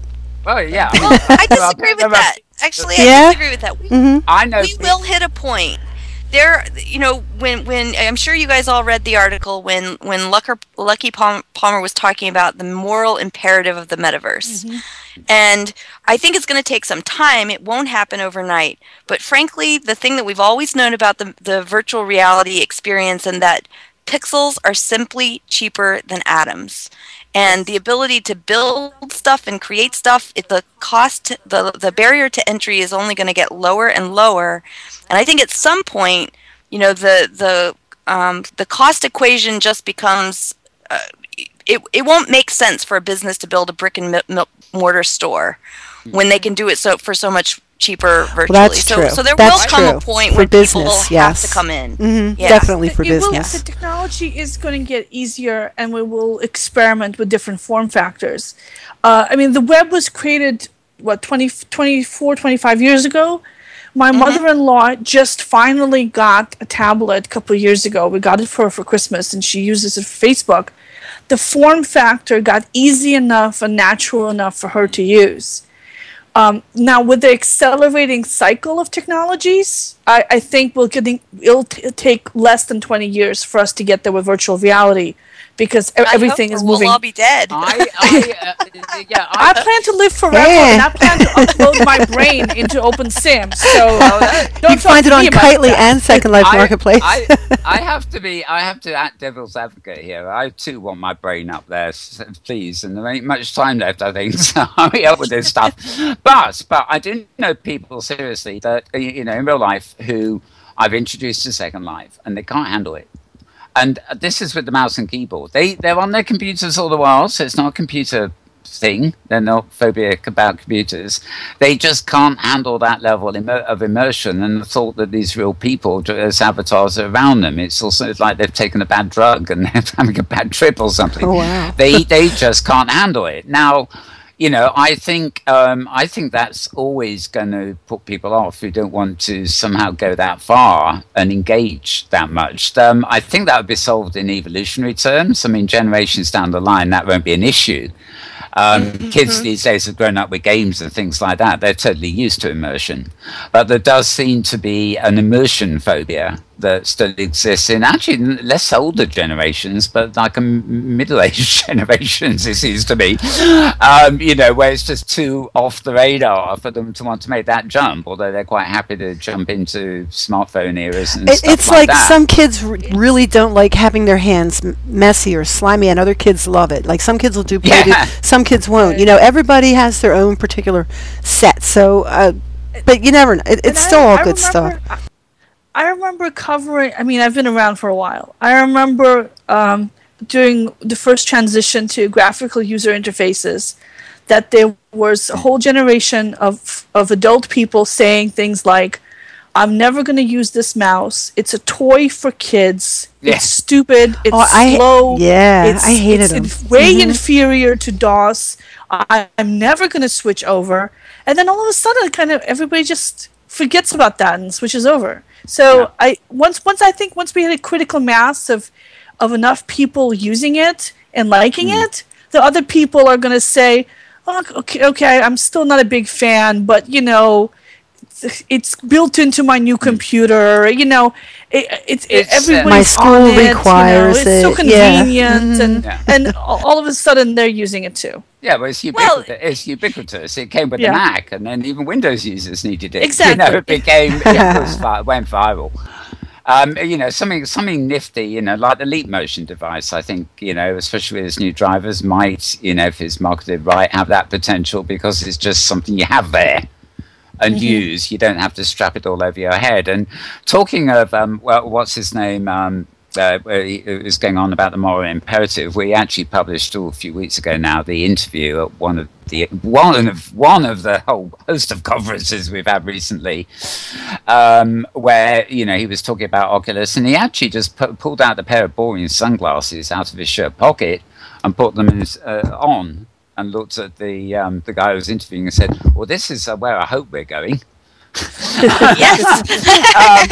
Me too. Yeah, he didn't, he wasn't sitting there saying, I envisage a future with people wearing these gigantic helmets over their head, walking down the street, bumping into lampposts. He actually said, it would be just like putting a pair of shades out your pocket. That's the end game, the miniaturization and stuff. So, when it is that easy, why not? Especially if you have my transparency adjustable glasses. I've been there before. I've revealed that one already.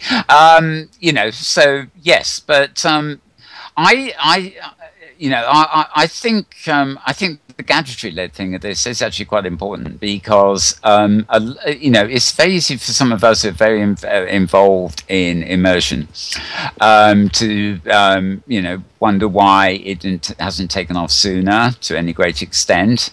And we look at mobile technology. And in fact, I think we're getting to information overload now. But the thing is, that people have been just going on with their lives as normal, but adopting mobile things, gadgets, and they're just been getting faster and faster. And in fact, what they've been doing is they've been following lifestyle patterns that are actually removing them from immersion. They're all taking things in very quick bites, and less people are focusing on things in depth. And I think, that will break at some point, and the attraction of immersion will come back, lay off those networks for a while and actually spend an hour immersed in something and really learn about it or really do it, instead of this almost trivial sort of jump from one thing to another thing that seems to be pervading society at the moment. Except it's not either or. People do use their mobile phones, but they're also spending $2 billion a year on Grand Theft Auto and similar, very immersive, very long-form video games. So we have both extremes, often from the same group of people. We're flexible. We will immerse ourselves if it's a good story and if it's a good experience. And look at the increasing size of home TV screens. Mm-hmm. Yeah, that's immersion. And it's a little hard to be and in their the room versatility. with a 60-inch TV. Yeah. My kids just got me one for my birthday, and I'm gonna catch up on get Battlestar Galactica as soon as I have time. Unfortunately, they didn't give me any time along the TV. Yeah, that's true. And that, TV is immersion. It just doesn't happen to be interactive immersion as a rule, except maybe the second screen. It occurs to me. I think there's another angle you can look at on the gadgetry, and that is that the increases that have occurred in the adoption of VR, whether it's games or Second Life or whatever, over the last 10 years, is pushing the gadgetry, because it's like people have encountered the things that don't work, that make it clunky, that take you out of immersion, that take you out of the game zone, whatever that is, and have and basically are saying we need something that does da da da da da. And so from that you get a lot of people saying that, and you get a lot of different ideas. And here we have this, gadgets galore that are coming up the pipe. And it's just like what they just said in chat. Grand Theft Auto 5 has some incredible graphics. Let's see them use their power for good instead of Grand Theft Auto. Okay? Please. Yeah, I love some of these realistic game graphics. I just wish there was something more interesting than shooting up and people and driving things at high speeds. And I know, it's like, who wants that? What's who likes more that? interesting than shooting people and driving at high speeds? It's what we all wanted. Games. It's what we all wanted for Second Life, isn't it? That photorealistic Grand Theft Auto graphics, but we sacrifice that for the interactivity and stuff. It's not a pre-programmed story. I'm waiting for holographic interactivity. Yeah. Now there are actually. Now I did have another link open. Come to think of it, which is very. This is an anecdotal one, and it comes into our brief, so to speak. I'll just grab the link and get it sent over. Somebody can paste it for me. A site called Springwise.com is talking about QR code wallpaper creates virtual bookcases for those with a limited space, and this is genius. They are selling wallpaper, right? But before you buy it, you customize it, and the wallpaper is like a bookshelf. But you don't have a real bookshelf; it's an imitation bookshelf. But you can customize it with QR codes for the books you want. And is that like the Kindle? Is that like right? No. Yeah. You paste the wallpaper into your room, which may be a small room, and it gives the illusion of it being bigger. But when you want to read a book, you go to your wallpaper, use your iPad to scan the QR code, and you've got the book off the shelf. And in a sense, that's a virtual environment. That's fascinating. Now, what you do is you replace that wallpaper with a giant display of the new flexible electronic paper things. You put it on your wall. And then when you want one of those books, you go over to the shelf, you just touch the book you want, and it automatically shows up in your little reader. Now that's... Or you have Kitely the store on your wall, and let's say you want to buy something and take it to OpenSim. You touch it, and then you jump into OpenSim. Well, I've always liked the idea of these virtual immersive spaces that exist on the web, like Unity things. The idea of building a house where a room in Second Life or OpenSim with 4 walls, and you put a virtual world as a media on each wall. So you go into Second Life. Exactly. You go to the screen, and on the screen you go into the next world. In the absence of a hypergrid, it might do the trick for the old sort of thing. It's what you happen when you cross the Matrix with Inception. Exactly. I was just trying to think of 2 good examples. Who's going to find the wormholes? That's awesome. Now wormholes, that's a whole other idea. And then we have the wormholes. Wormholes between reality and virtual space. Now, wouldn't that be fun? That's like that's where the psychotropic medications come into play, and they won't be 3D. Oh, there was a lovely. I'm not I haven't drunk alcohol since I think the beginning of the 80s. But there was a lovely photo. There was a lovely photo spread on the blogs a couple of days ago that I linked to, probably on Facebook, and there are lots of high definition and microscopic photos of different alcohol drinks. Interesting. And they're totally psychedelic. Do you have the URL for that? I just put a witty remark on Facebook or Twitter saying alcohol is psychedelics ? Because the pictures are wonderful. They're like that sort of fractal thing, but a bit more. Those electron microscopes are awesome. I worked at a place where the guy showed me ants' heads and pieces of dust, and it's amazing. It's really amazing. I'd love that URL. I don't have the link handy, but if you look on my Facebook feed, you'll find it there. Okay. Sure that would have been where I sent it, rather than it wasn't directly connected. Not to Twitter. Mainstream stuff, as it were. But that was fascinating. But I like the idea of this wallpaper, so I thought I'd bring that in. Now I think it was it's way back in our back chats here actually, but I think it was you, Maria, that gave me this link to please diversify your panel at Tumblr. Yes. Yeah, this is a fascinating issue because I don't think I can ever be accused of having all male panels, by the way. I actually seem to suffer the exact opposite. I don't seem to have many male guests, but that's aside, this is an interesting issue. So, Maria. Okay, so we talked last week, and I believe the week before that, about how all the panels on the Silicon Valley Virtual Reality Conference were all men. There was only one woman in the whole thing. She was moderating one of the panels. Everyone else was male.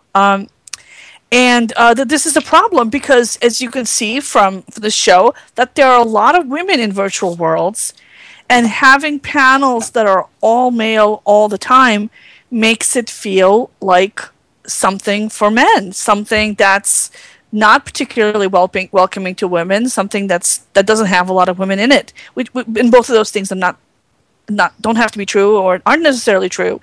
And so a bunch of men got together and they've posted a statement online saying that they are not going to be in panels anymore unless those panels are diverse.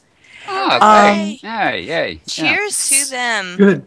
So yes, I do want to applaud that effort, and I've noticed since the last time I was here on this site that they've also added a list of women who can be on this panel, and this is a huge list, a huge Google document list. By the way, Fleep, we should steal that whole list. Yes. For the Women in Virtual Reality group. Well, and both of you guys should be on the list if you're not already. That's right. True. We should. We should be on the list.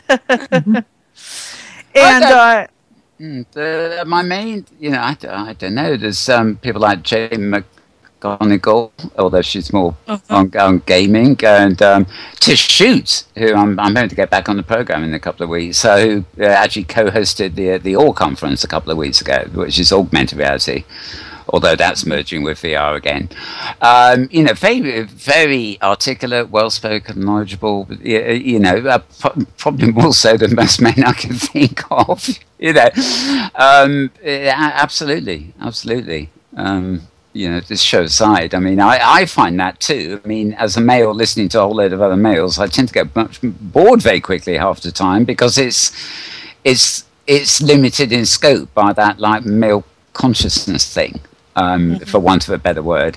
I imagine all women panels all the while would probably have their failings too. If the it's world like was The like View that. on TV, very deep, Yeah, but it is that diversity. It's not just sexual; it's racial and cultural and all sorts of other things. But the people who are going to be using this virtual reality stuff are not all going to be white men. No. And there is in the same vein, there's a continuing lots of discussion going on around gaming circles on the lack of female avatars in games, as far as the characters in games. And there was, in this past week or so, there was, I forget the name of the game, which is probably just as well, had announced that all their characters were going to be male because it was too much work to make women. I saw and that. Boy, did that that exploded. That exploded among gamer circles, as it well should. And one of the things that was pointed out is the fact that the guy image that the typical gamer is a 14 to 20 something male, white, is absolutely false. That actually, if you look at the dominant group, if you take basic demographics, it's women over 40 are the biggest demographic group playing most games, and not just the quote social games. And so, that one of the points that has been made in all that discussion has been that what needs to happen is, it doesn't matter how often these guys hear, this stuff is presented. It needs to come from voices within their own camps. They need, they need to hear it loud and clear and repeatedly until they get the point that they are missing their audience, that they are, that they are alienated their biggest audience. So it's one of those that there's room for both. There's room for all kinds, but you've got to make a point of doing it, and it takes work, but it's worth doing. The reason I'm giggling here is because I remember the original game Tomb Raider. And it got flack because of the women, because of course it was all men designing women. It wasn't too much work. They loved making women, but they were all making women in men's image, if you see what I mean. The devs were making the women they wanted to have in their lives, not the women that really exist. Funny old world. Yeah, it's really nice. I just looked at that Tumblr site, and it is really nice to see. Lots of times I think it gets difficult being a woman in technology. This topic is just never ending. I mean, if I had a nickel for every time the lack of women in IT or in technology came up, I'd be rich by now. And after a while you start to get sort of numb to it.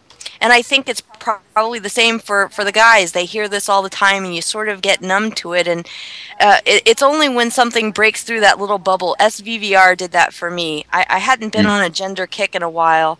But seeing the That's Silicon right, it was Valley all guys, wasn't it? Yeah, seeing I didn't even notice.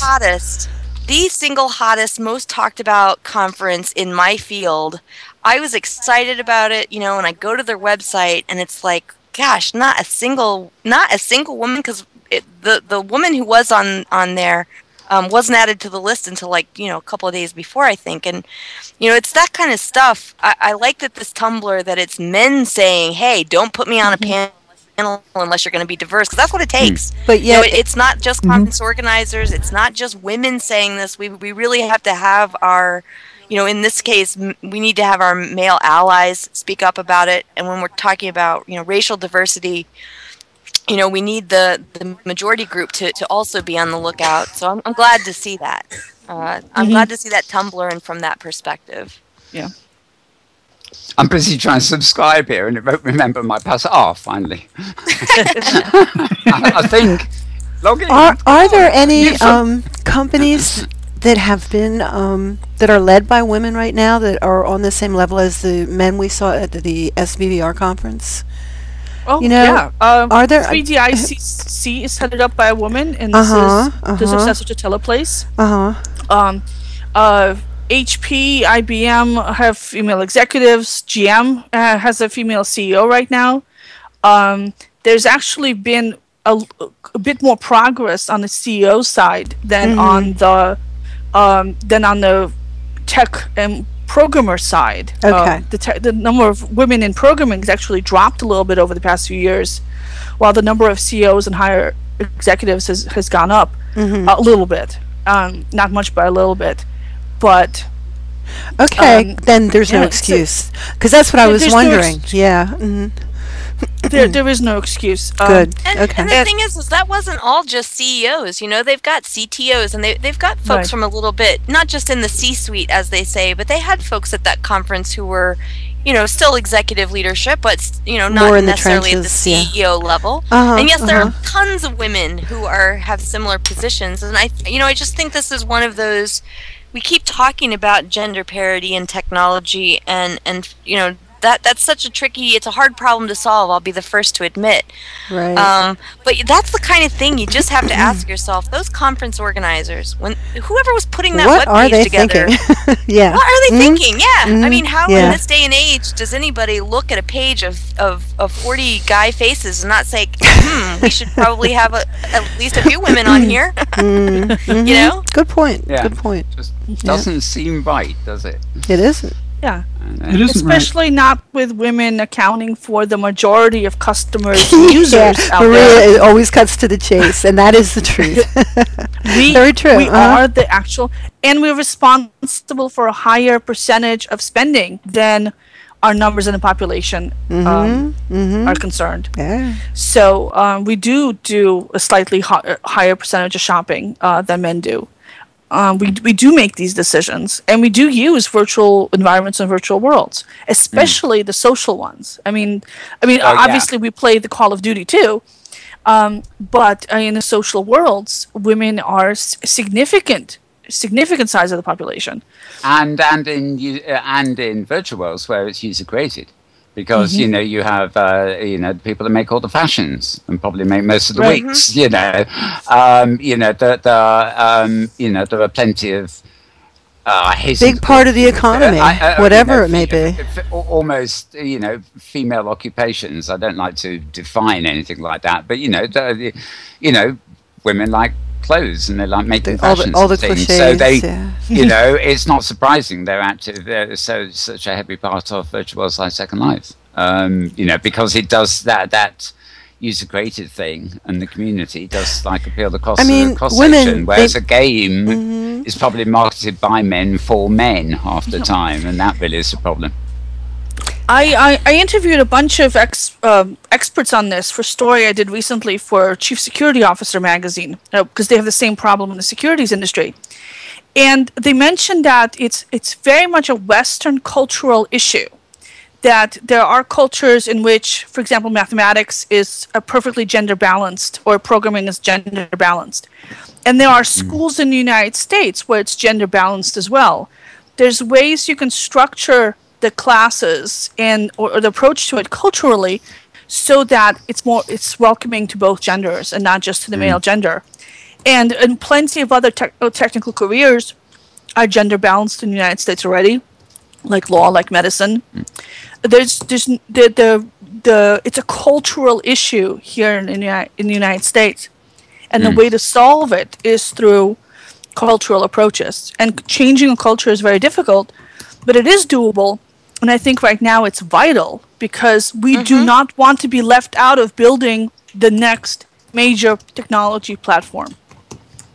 Yeah, and I think that's what, like I said, I sort of got numb to the gender issue for a while, and I think that's really what hit me. I'll be damned if the metaverse is going to be as sexist as the real world. Not if I have anything to do about it. You know what I'm saying? It sort of gave me a push to feel like this is an issue I have to get back involved in, because we've seen that it's already so easy to just bring in our preconceived notions and recreate the physical into the virtual. And for me, the whole reason why the metaverse mattered, the whole thing that got me started in the first place, was the realization that the virtual is plastic and more easily changed than the physical, and that sort of idealism that we could bring opportunity in the virtual that is so difficult in the physical is what got me started in the first place. And I think that working in Second Life and Open Simulator, and even frankly in the Unity community where there are lots of women, I had almost forgotten that this kind of gender disparity might exist in a place like Silicon Valley, because the worlds I work in are very gender balanced. So making sure that those of us who we don't get so insulated in our gender diverse communities and realize there's still lots of pockets where it's not. And it's important that we step up, and especially those of us, women of a certain age, or getting to a certain age, showing leadership for young women. So that's something through the group that Maria mentioned, Women in VR, and then also even at my university, looking at ways that we can try to increase the pipeline of girls in these things. And I wrote a blog post for Ada Lovelace Day last year. One of the biggest things is, honestly, they make technology sound so cold. It's not, I don't think I realized until I was already into the career for some time that technology is really about helping people. It's about solving human problems.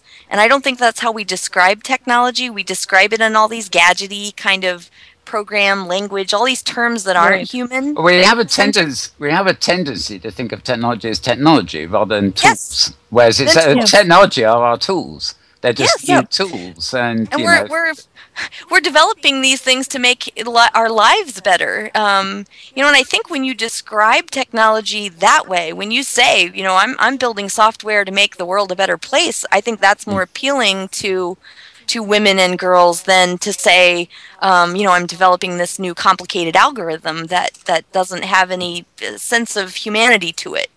So I think the way we even talk about technology kind of has to change in order to appeal to things that women are naturally, and I say that with all understanding of how natural is a loaded word, that I do think women so I should stop knitting here. All of a sudden I feel like this pose is really wrong for this conversation. There was a university, I think in California, I can't find the link right now, but I should post it up on WIVR, that changed its gender parity for its computer courses to 50-50 by just changing the titles of the courses. That was one of the things that changed. Yes. Instead of saying Python methods of scalable blah, it focused on the actual practical applications of this, like how to create this kind of stuff to help people do this. Yes. And similarly, I talk to people about like hiring people for jobs. In Silicon Valley, they often will have a skills list in a job ad. You want Python, you want PHP, you want object-oriented programming, you want this, and the other thing, you want JavaScript. And men reply to the job ad even if they have like one of those skills.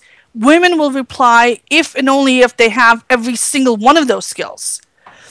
Good point. Because they're smarter. So you have to rewrite the ad. So you have to rewrite because they're more honest about their own abilities. Yes, men tend to exaggerate. Absolutely, no offense to men, but on average. And so rewriting the ad from a functional point of view, this is what we want you to do on the job. This is the kind of goals we want you to accomplish. It changes the balance of resumes coming in. Because I hear that all the time. Well, we put up an ad, and everybody who responded was male. Well, you put up an ad listing 100 different programming languages, and what human being will know all of them, and be an expert in every single one of them? So write it as a functional ad, experiment with different wording to get more gender inclusion in there. So little language differences can make a big impact on making a particular gender feel included or excluded in a kind of subconscious way. Well, and the other thing, Marie, I think that's true, having now worked in a tech firm for 6 years, is being aware of the fact that in the typical job for in technology, whether it's the dev end or the service delivery end, many times you've got to learn that particular system from the ground up anyway. And so your first 6 months are learning that particular company's setup. And, okay, so JavaScript's involved, so you go out and you brush up or you get into JavaScript. Python's involved, okay, you learn that piece. So there's those sorts of things. I think you're absolutely right. I can think of lots of jobs. I completely I looked, I started reading the list and I got past about the first 3 and started getting into C++ and Python and blah, blah, blah, blah, blah. And I zoned out. Move on. Mm-hmm. You know, they're not going to Exactly. be interested in me. I don't have that whole list. Exactly. Whereas so men wouldn't see it that way. They see lists as more suggestions, which is I mean, obviously it doesn't apply to everybody in every gender, but it will skew your responses significantly. Actually, that's really odd, you know, because if I saw a job description and it listed, you know, requirements, I'd actually think it meant them all. But maybe, you know, that's because you're an evolved male, Mel. Oh yeah, okay. It's you can see by the fact that you're surrounded by all women. Good point. Well, also, Mel, what I'm talking about in particular are tech jobs. Yeah. You know, and there's another interesting quirk here, and that is this tendency to use the descriptive engineer in the job title for these sorts of positions. And when I think engineer, I immediately have this mental picture of where I went to where the university I went to, the College of Engineering was completely separate from the College of Arts and Sciences. Now, computer science was in Arts and Sciences, but engineering was a completely separate school. Yeah. And so, you know, and not only that, I mean, you know, among the Arts and Sciences, the School of Engineering kind of got, you know, you look down your nose at them because for their distribution requirements, they had their own set of arts and sciences type classes, and the rumor had it, of course, that they couldn't handle the arts and sciences classes, and so they had to have their own. Well, I remember when I was young, you know, I would describe generally myself as graphic designer. And like my parents' generation, you know, I couldn't get the message through because they didn't know what on earth it was. They thought graphic had something to do with pornography and all sorts of weird stuff. But, you know, that job is a component job. You know, it's the skill involved in arranging a page or arranging a stage set or whatever. It's a matter of designing using multiple components. Now, at that time, the components available were very limited. They will be images, they will be type galleys, they will be objects you could put on a stage, all sorts of things like that. But now we're in a different age where there's masses of different media available to us. So the very definition of graphic designer is now totally different from what it was in those days, because the components that a graphic designer uses now have evolved to include a much wider range of things. And, you know, a designer who's designing a website probably needs to know a bit about supervising a programmer, which would never have been in his brief or her brief many years ago. So, you know, the categories, you know, the engineering establishment that's separate from the arts probably have meaning in those days, but it's probably redundant now. I'm sure it's changed now. Yeah, I'm sure it's changed now. You know what, Mel? I'm tapping on my watch. Yep, and I have been looking at the little TikTok-y thing here for some time, trying to get a word in actually, because I had a couple of anecdotal things to add there. One is that while we were talking about Tumblr, and this really doesn't have anything to do with virtual worlds, but it certainly has to do with women, there is a very interesting Tumblr blog I follow, which has been set up by Arabian women, Islamic women.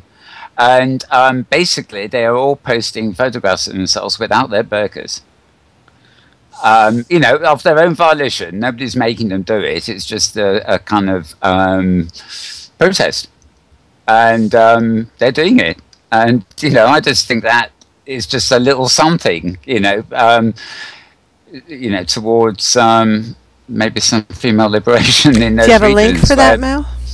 I can't offhand. I know it is a Tumblr blog because I was reminded of it by the fact we were referencing a Tumblr blog just now. I'll try and find it for you and get it to you when I find it. I think there's also, I think I heard on NPR recently that there's also a similar sort of Facebook group.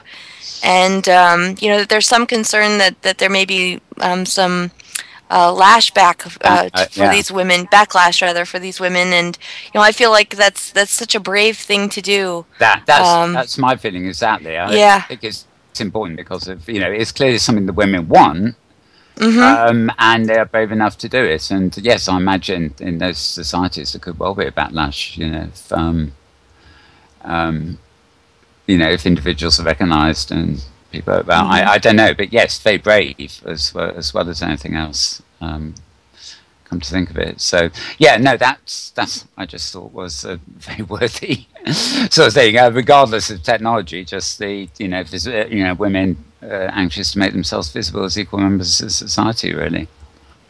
But it's a whole other program. But I do remember when coming first into Second Life, for example. I think in the back of my mind there was this kind of utopian feel to it. It was earlier days. I thought, it's like going to a brave new world where we won't have religion and we won't have politics and we won't have all the things that eventually turn up. And, I've actually, when I Twitter links of what's going on, I hesitate about doing, twittering political or religious events, for example, because I don't want to take sides, and I should rather not any of them are around personally. But I know for example, there's at least one. In fact, it may even be two video broadcasts going out at the same time as this program.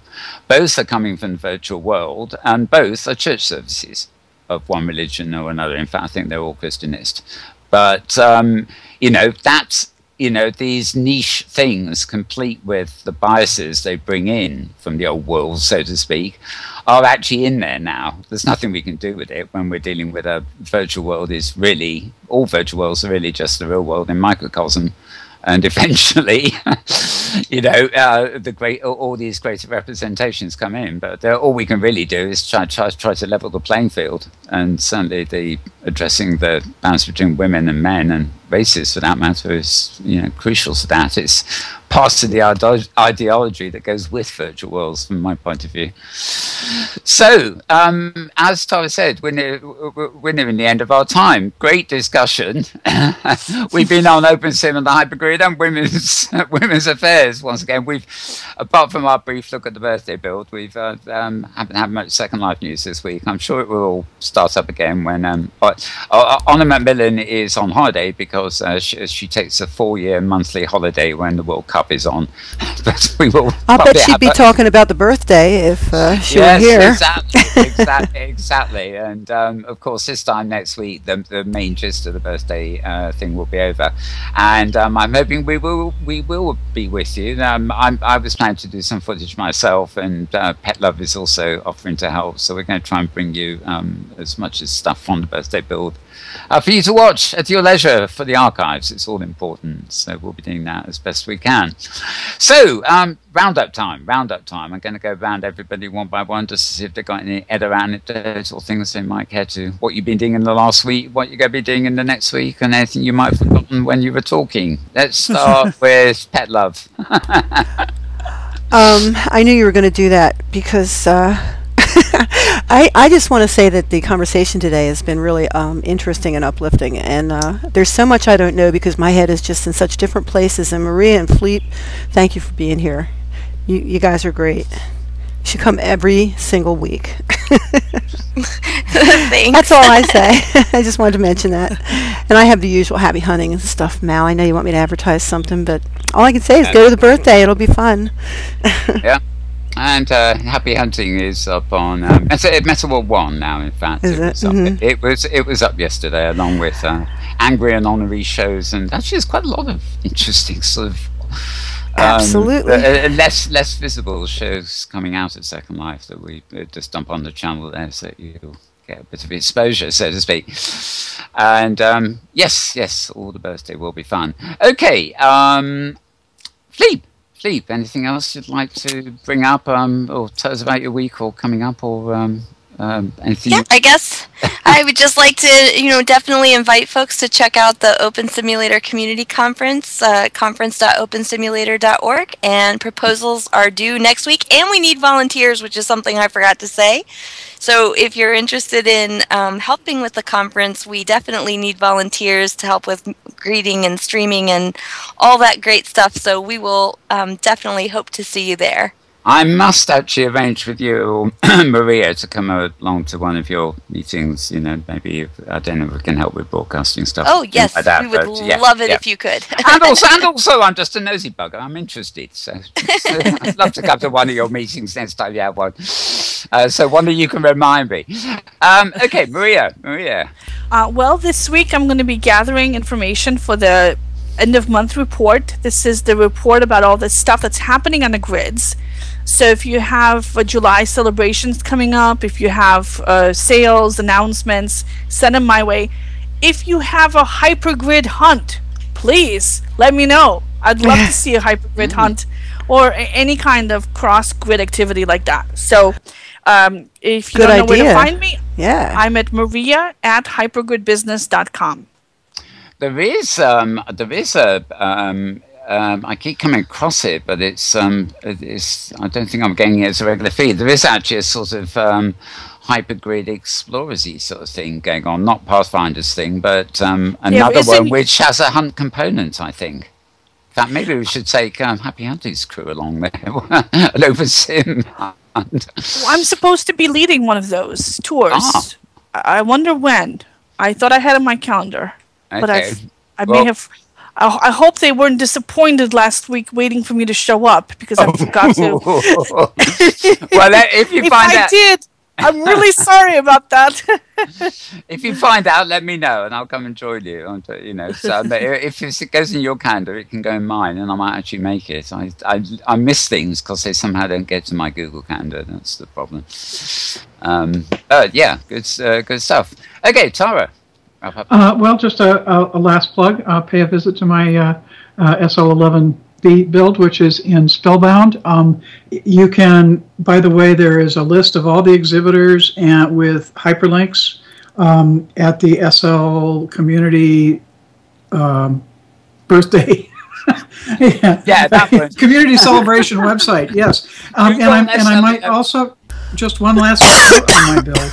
Because it hasn't been mentioned, do enable music when you're in my build, because I have put together a never before heard all in one place, and in fact a bunch of it has never been heard, period, original stuff, original music.